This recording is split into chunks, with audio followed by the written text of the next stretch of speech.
Saudara, menjadi tua itu otomatis. Ya. Betul? Mau ditahan pakai obat apa, mau disedot lemak, mau ditarik kulit. Ya, kalau sudah usia begitu harus kita terima. Ya. Tapi menjadi orang tua beda. Menjadi papa mama itu nggak otomatis. Ya, saya ulangi lagi, menjadi tua itu otomatis. Nggak ada obat yang bisa membuat kita muda terus. Kalau kita ingat zaman kaisar-kaisar di Tiongkok dulu, mereka ingin panjang umur, nggak mau tua, lalu minta prajuritnya cari obat yang bisa membuat panjang umur. Nggak ada.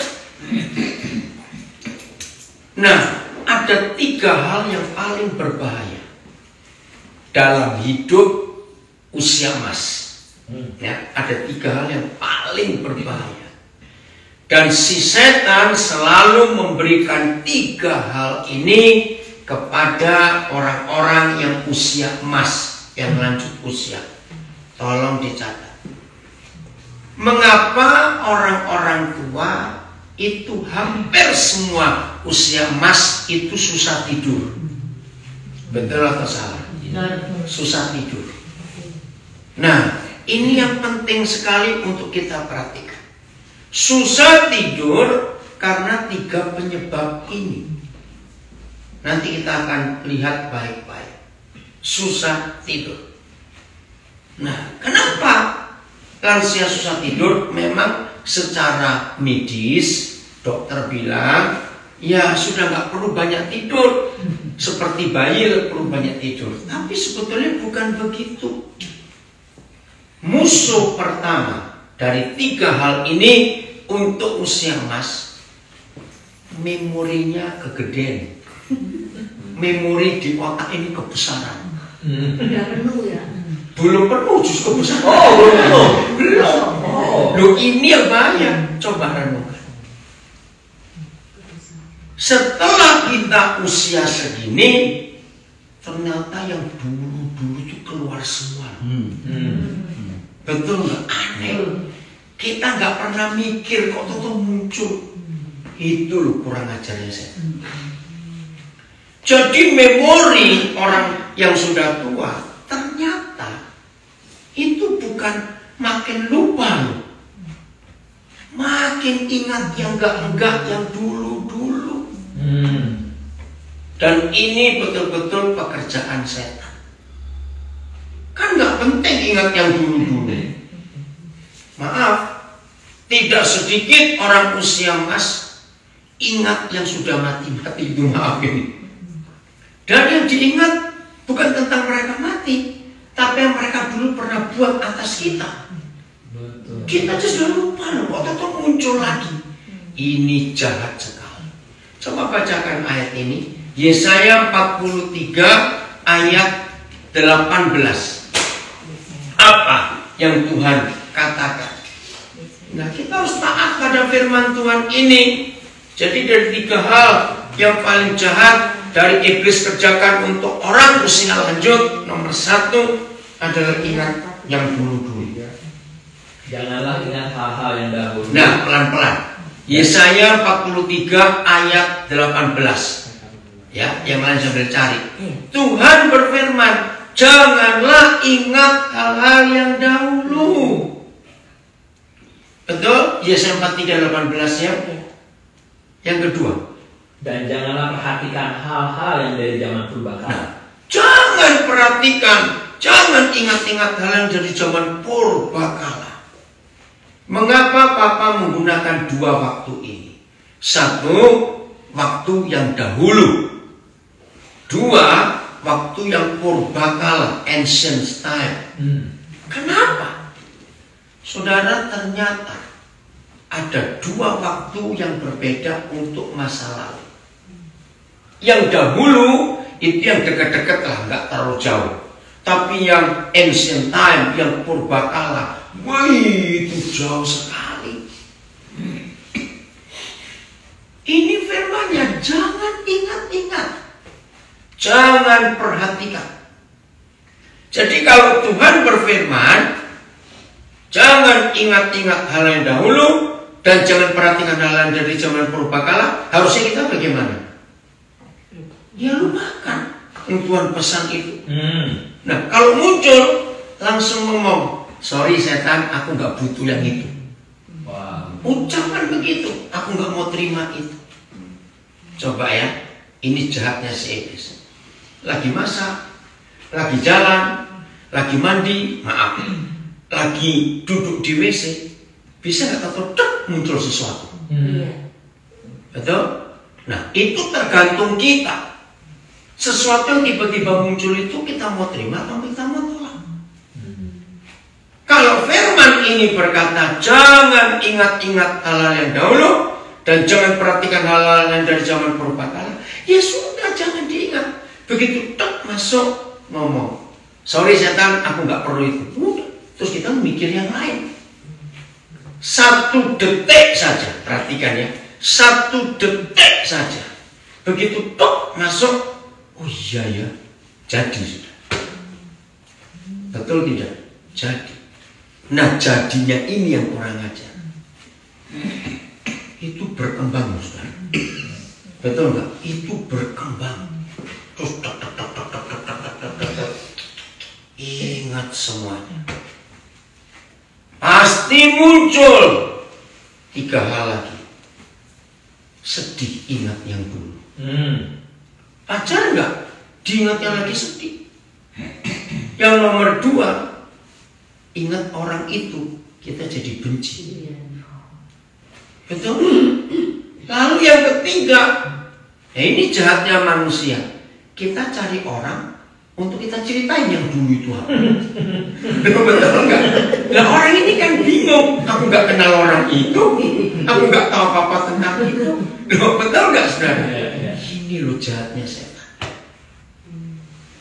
Itu baru 1 kali. Nah saya mau katakan ini, siapa yang percaya iblis itu cari customer, cari member. Oh iya. Ngerti nggak? Iblis itu cari langganan. Nah kalau ada di antara kita 1 kali saja langsung kita terima, nah itu jadi langganan. Berapa menit kemudian dia bisa munculkan hal yang lain lagi. Ada 2 ini. Betul? Nggak lama kemudian muncul ketiga. Bayangkan. Jadi apa hidup ini? Kalau terus yang dulu dimunculkan. Saudara, yakin ini buat orang nggak bisa tidur? Betul. Pikirannya muter terus. Ya karena kita yang salah. Firman-Nya berkata jangan ingat-ingat hal yang dahulu. Jangan perhatikan hal-hal yang dari zaman purbakala. Ya sudah, itu Papa yang ngomong. Kalau ada di antara kita menjadi langganan iblis, hari ini bertobat. Katakan setan, aku nggak mau jadi langganan. Aku mau hidup dengan bebas karena darah Yesus sudah menyucikan semua dosa-dosa, menghapuskan semua dosa-dosa. Ya sudah. Saya sering mengajarkan kepada para usia emas.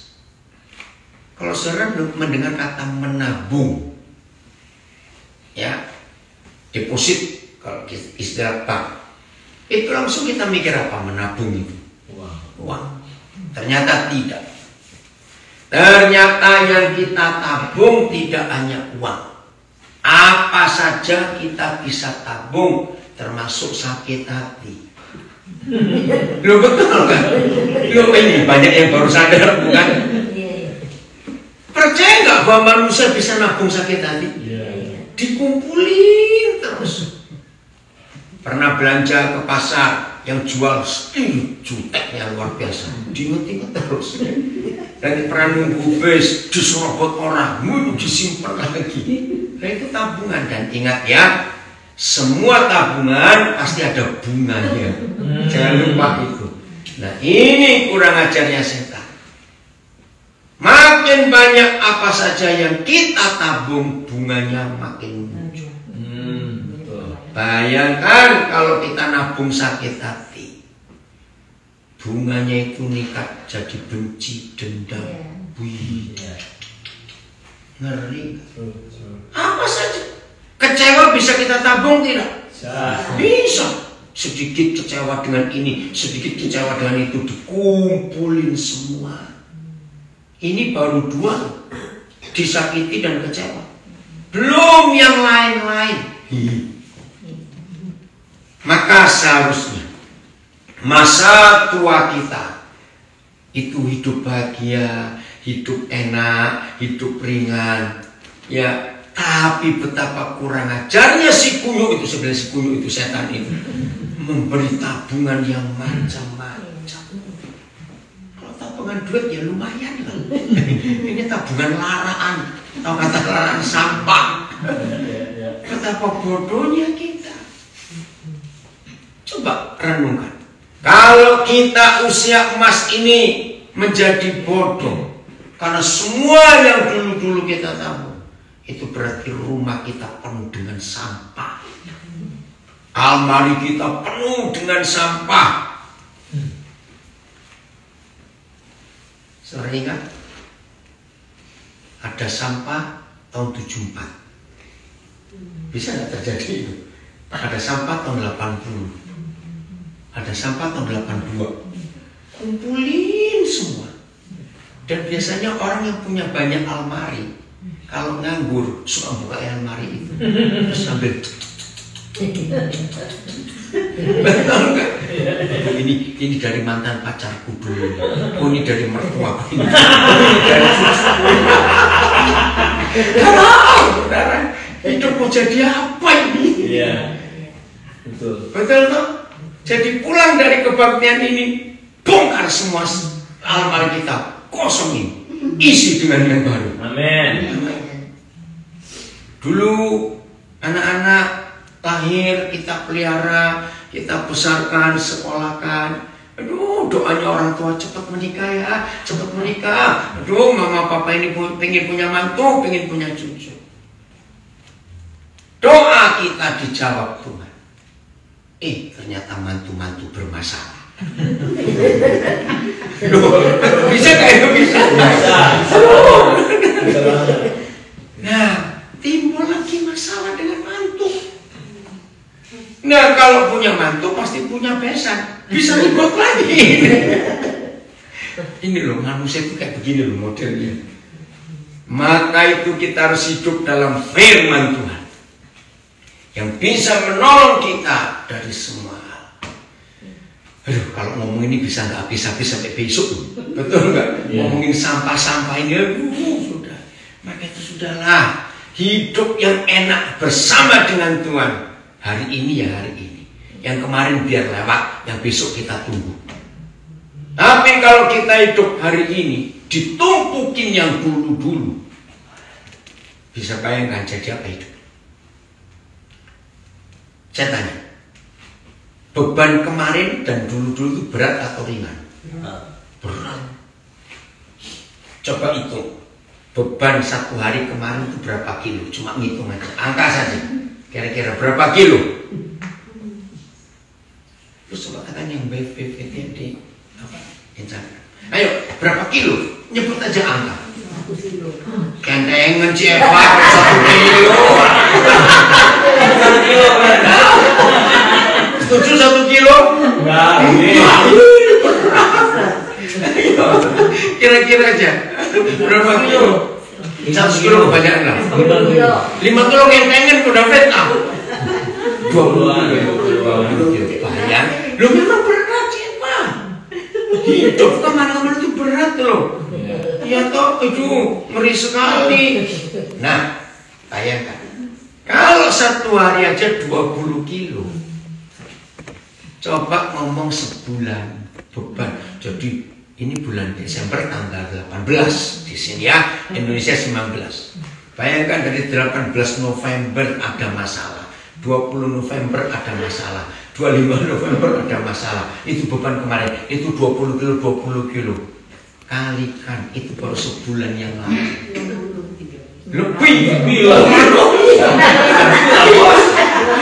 Itu baru 3 hari saya. Apa Apalagi ditambah beban-beban tahun lalu 2020, 2019. Kalau hari ini kita mikul semua itu, orang Jawa bilang gue peng-peng. Stres berat. Ngeri sekali. Dan ini pekerjaan si iblis untuk membuat kita nggak bisa move on, nggak bisa maju ke depan. Karena terus ingat yang dulu, ingat yang dulu. Hari ini stop. Ini baru satu loh.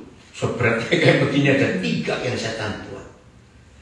Maka itu mari kita sadar di usia yang sekarang ini, apa tabungan kita di hidup ini. Kalau kita menabung yang benar, menyimpan yang baik, itu luar biasa. Satu ayat lagi untuk pikiran ini, Filipi 4 ayat 8. Saudara lakukan firman ini. Kalau dalam Filipi 4 ayat 8 ini dihidupi, kita lakukan dalam hidup kita, luar biasa. Yang di Facebook, Instagram, coba beri komen. Ciluis istri saya ada di situ, suaranya jelas nggak? Kenapa lu sudah masalah? Nggak. Jadi akhirnya saudara-saudara, semua yang benar, 1, semua yang mulia, 2, semua yang adil, 3, semua yang suci, 4, semua yang manis, 5, semua yang sedap didengar, 6, semua yang disebut kebajikan dan 7, patut dipuji, dan patut dipuji. 8 hal ini. Suruh pikirkanlah ngapakan? semuanya. Pikirkanlah. Pikirkanlah semua itu. Oh yes, amin. Amin. Jadi bangun pagi-pagi, jangan mikir yang dulu. 4 ayat 8. Filipi 4 ayat 8. Jangan mikir yang dulu-dulu, mikir yang 8 hal ini loh. Yang manis, yang sedap didengar, yang patut dipuji, yang baik saya nggak hafal sih. Nanti lihat sendiri. Itu kan enak. Betul.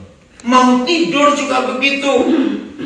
Ya, sudah susah tidur karena usia kita. Terus kedip-kedip aja di tempat tidur. Kayak kocan zaman dulu tuh. Itu masih pernah jalan tahu ya. Nggak kocan kok bisa orang kayak gitu.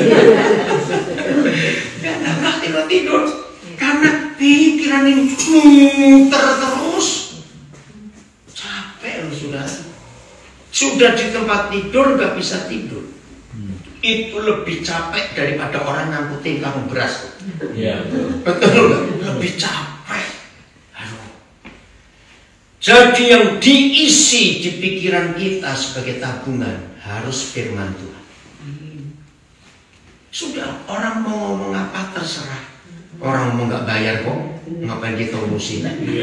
Lebih baik kita bicarakan, simpan apa omongan Tuhan. amin. Itu membuat hidup jadi sehat, jadi ringan, jadi bahagia. Bebannya cuma sekilo, jadi ya. Nggak ada kalau begitu pada bukuan. Emang sekilo pun nggak ada, Ci. Kalau kita sudah hidup dalam firman Tuhan, sekilo pun nggak ada, ringan. Betul? Sukacita terus.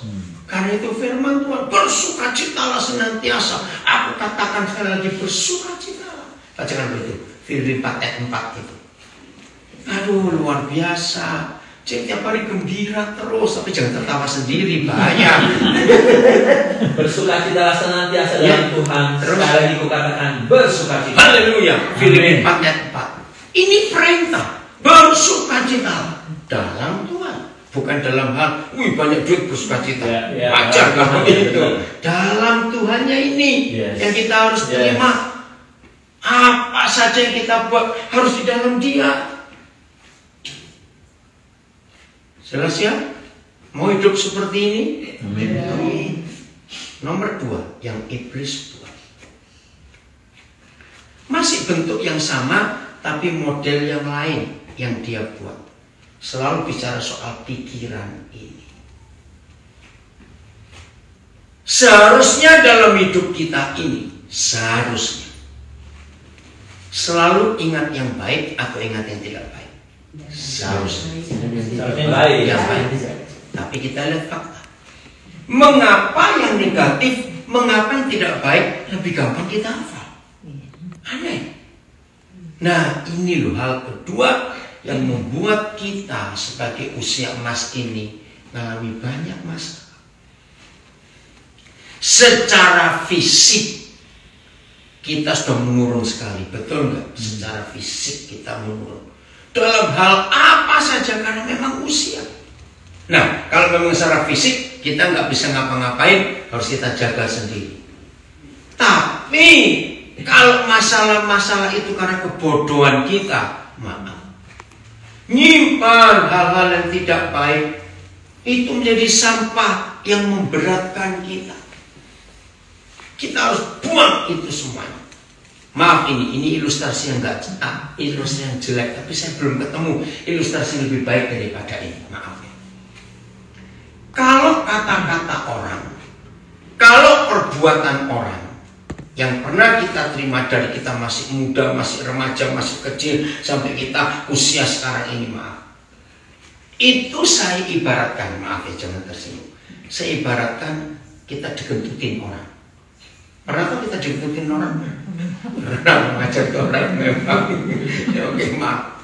Nah, kalau orang apapun orang yang buat ke kita, yang dulu-dulu, yang semuanya pasti nggak enak, itu seperti kentut. Maaf saya tanya, bau kentut itu paling lama berapa detik? 30 detik lah. Ayo cepat hitung aja 30 detik. Ayo, paling lama. Maaf, ini jorok, tapi harus ngomong, enggak apa-apa. Paling lama. Kenapa sih ingat? Semenit enggak nanti kelamaan semenit. Nipu. Kalau sampai bau ketuk bisa 1 jam hidungnya rusak. Banyak virus. Yang 30 detik lah, itu pun kelamaan 30 detik. Harusnya kita minggir lah, ngapain gitu. Nah, kita semua bisa menertawakan ini. Sadar nggak bahwa kita sebodoh itu? Maaf, contoh, masa orang kentut 30 tahun yang lalu kita masih cium sampai hari ini? Oh ya. Nanti nggak ilustrasi ini? Ya kan keterlaluan. Maka itu siapa yang simpan perkataan orang, perbuatan orang 10 tahun yang lalu, setahun yang lalu, sebulan yang lalu? Maaf, kita orang-orang bodoh. Lu betul nggak? Betul. Ya udah, kalau orang nuntutin kita mikir dong, ngapain? Terus bodoh betul. Lu tapi ada nggak orang yang gitu? Maaf. Nah, itu dia. Kenapa sih? Mikir aja toh. Apalagi sampai diapalin baunya. Maaf. Nah, ini hal kedua yang membuat beban hidup itu tambah berat. Saya ngakui di sepanjang hidup saya banyak masalah-masalah pahit yang saya alami, tapi saya nggak mau bodoh. Biarin, sudah lewat kok.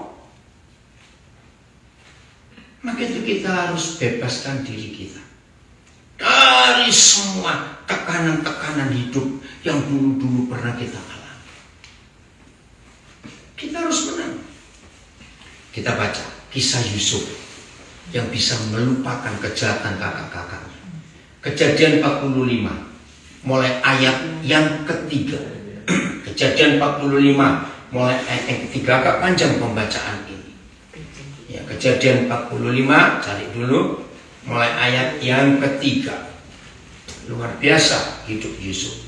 Dan Yusuf berkata kepada saudara-saudaranya, "Akulah Yusuf. Masih hidupkah Bapak?" Nah, saudara, ini pertama kali Yusuf ngaku kepada kakak-kakaknya.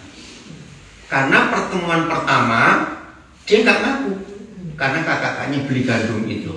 Nah, ini kali kedua kakak-kakaknya datang dan bawa Benyamin adiknya. Kenapa dia ngomong, "Aku ini Yusuf"? Karena kakak-kakaknya nggak percaya kalau ini adik yang dibuang dulu dan pikir mereka sudah mati. Betul nggak? Kalau sudah dijual jadi budak ke Mesir, maka itu mereka nggak percaya aku ini Yusuf. Maka itu pertanyaan pertama, karena dia kangen, saudara. Masih hidup nggak apa-apa? Yusuf kan anak mas toh. Terus kalimat berikut, Tetapi saudara-saudaranya tidak dapat menjawabnya sebab mereka takut dan gemetar menghadapi dia. Nah, wajar nggak kakak-kakaknya takut dan gemetar? Wajar. Logikanya, mati kita sekarang. Pasti adik kita balas dendam. Maka itu mereka takut dan gemetar. Tapi lihat hati Yusuf, saudara. Maka itu kalau hari ini kita semua yang usia emas ini mau hidup dengan penuh kemenangan, ampuni semua yang pernah merugikan, memfitnah, menghancurkan hidup kita. Sudah nggak ada gunanya. Bukti kita masih hidup sampai hari ini. Di Philadelphia lagi. Makanya berapa banyak itu orang Indonesia pengen ke Amerika nggak bisa berangkat. Betul. Ditolak berkali-kali visanya. Lanjut, apa yang Yusuf lakukan lagi? Aduh, ini luar biasa. Lalu kata Yusuf kepada saudara-saudaranya itu, marilah dekat-dekat. Saudara bayangkan, coba renungkannya. Berarti Yusuf penuh pengampunan nggak? Banget. Ayo dekat-dekat sini.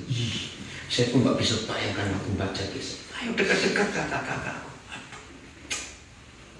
Dia ngomong seperti itu. Maka itu kenapa perintah Tuhan dalam Roma 12, kalau seterumu lapar suruh Kasih makan. meracun gitu, awas. Kasih makan. Kalau seterumu haus kasih minum. Ini yang dilakukan Yusuf. Luar biasa. Lanjut. Maka mendekatlah mereka.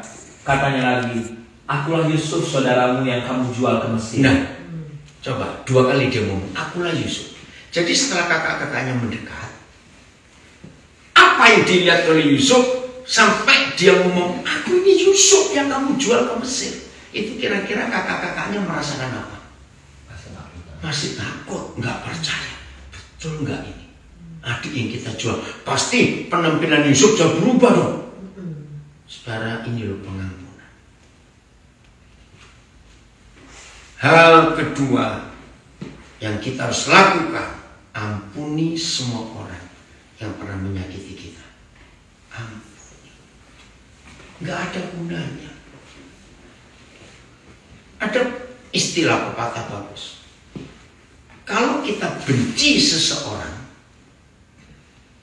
dan tidak mau mengampuni, itu artinya kita nyuruh orang itu minum racun, tapi yang mati yang nyuruh. Goblok.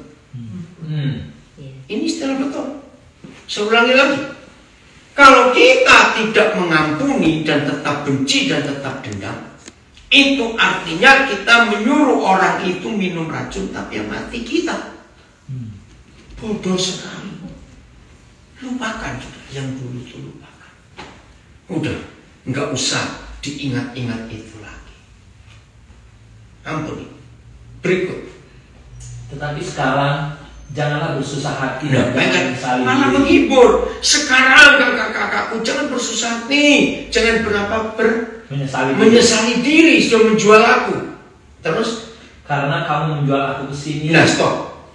Yusuf tidak bisa melupakan perbuatan kakak-kakaknya. Kamu yang menjual aku ke sini, tapi pengampunannya. Terus Sebab untuk memelihara kehidupanlah Tuhan menyuruh aku mendahului kamu. ini yang luar biasa, saudara. Jadi Yusuf balik keadaan ini. Dengan kata lain, kalau kamu nggak jual aku ke sini, kamu mati semuanya. Nggak bisa makan. Betul nggak? Nah, ini yang kita lakukan kepada mantan-mantan musuh kita. Berkati mereka. Berkati. Itu perintah Tuhan Yesus. Berkatilah orang-orang yang membenci kamu. Doakan orang yang memusuhi kamu. Amin. Itu perintah. Dan itu luar biasa, saudara. Papa kita hebat sekali. Ini hal kedua. Ampuni. Hal pertama tadi, jangan nabung yang aneh-aneh. Jangan dulu. Ampuni. Berkati. Filipi 3:13. Filipi 3:13 ini hal yang ketiga. Ayo hadapi masa depan. Amin. Jangan kita lihat yang ke depan, yang ke belakang. Masa depan kita harus hadapi. Saudara-saudara, Ya. aku sendiri tidak menganggap bahwa aku telah menangkapnya.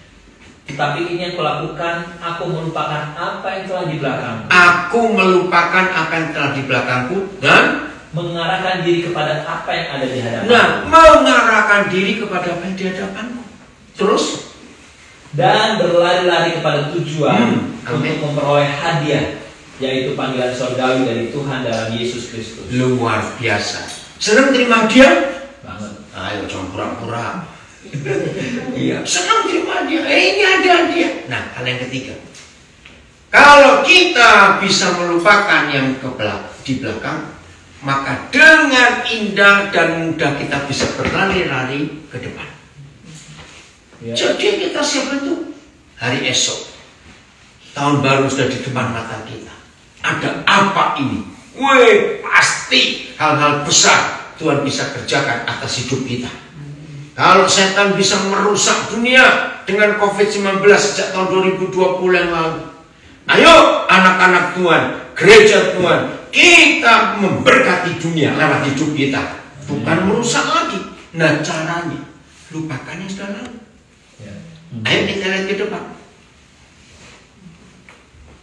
Contoh, pernah nggak dengar ada orang ngomong cerita gini, aduh, seandainya pacarku nggak mati tahun 79 yang lalu, aku sudah punya cucu. Ngerti? Contoh itu.